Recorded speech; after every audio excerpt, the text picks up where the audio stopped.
Kabuhay! Welcome to another edition of Shot and Learn.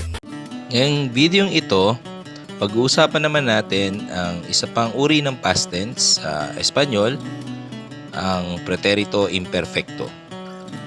Kung hindi nyo pa napapanood ang isa pang uri ng past tense, pwede nyo siyang hanapin dito sa channel ko. Ang title niya ay Preterito Indefinido. So, preterito imperfecto at preterito indefinido ay parehong past tense sa Espanyol, ngunit magkaiba ng gamit. So, tingnan natin kung ano ang definition ng preterito imperfecto. So, ¿qué es preterito imperfecto? Ano ba ang preterito imperfecto? So, kailangan nating maintindihan kung ano ang definition nito para mas maintindihan natin gamitin. Una, used for actions that were repeated habitually. So, sa mga action na paulit-ulit or habitual natin ginagamit or ginagawa in the past. Used for actions that set the stage for another action. So, ito yung mga action na ginagawa or nangyari muna bago mangyari ang isa pang action. Used for telling time and stating one's age. So, meaning to say, kapag magbibigay tayo ng oras at edad sa past, itong ginagamit. Used to describe how things were or what things were like. So, pag nagde-describe tayo from the past, kung ano yung dati at kung ikukumpara natin sa ngayon.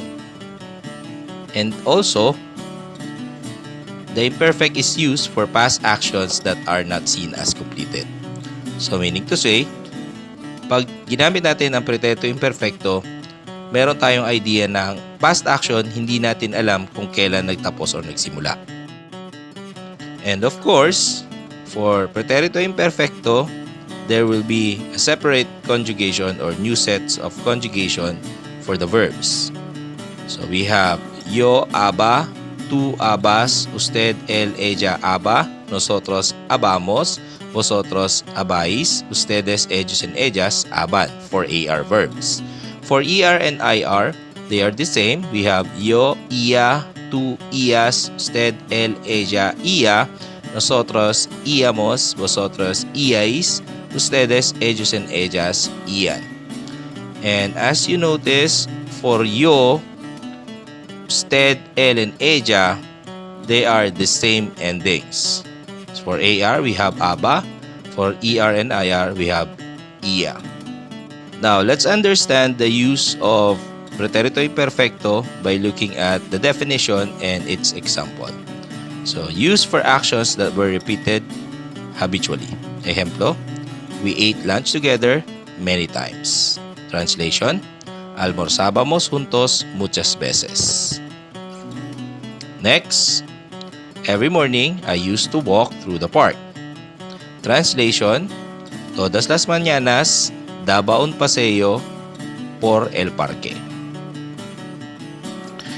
And for the next one, we have, I used to go to church every Sunday. Translate, yo iba a la iglesia cada domingo. For the next one, used for actions that set the stage for another action. So meaning to say, before another action happened, this is the action that happened first. The preterito imperfecto. Okay, let's take a look at the examples. First, I was cooking when my husband kissed me, translated as, estaba cocinando cuando mi esposo besó a mí, or me besó. I was reading when my mother entered. Translation,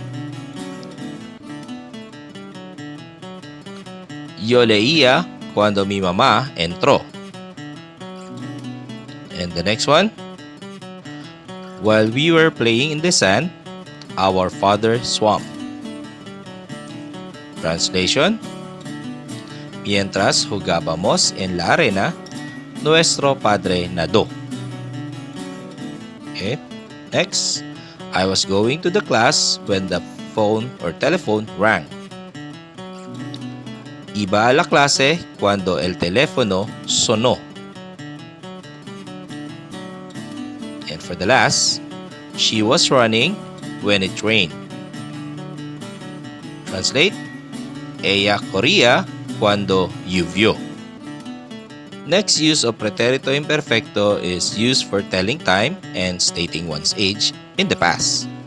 So, it was 7 p.m. Eran las 7 de la noche. It was May 9.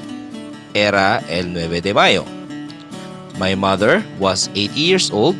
Mi madre tenía 80 años. It was their birthday. They were 12 years old. Fueron sus cumpleaños. Tenían 12 años. The girl was 5 years old. La niña tenía 5 años. It was 6:30 a.m. Eran las 6:30 de la mañana. And last, I was 7 years old when I learned to ride a bike. Yo tenía 7 años cuando aprendí montar una bicicleta. Next definition, used to describe how things were or what things were like. So, for ejemplo, when I was living with my parents, I used to have no responsibility. Cuando vivía con mis padres, no tenía responsabilidad. You all were very romantic when you were young. Vosotros erais muy románticos cuando erais jóvenes. We used to speak in English when we were young.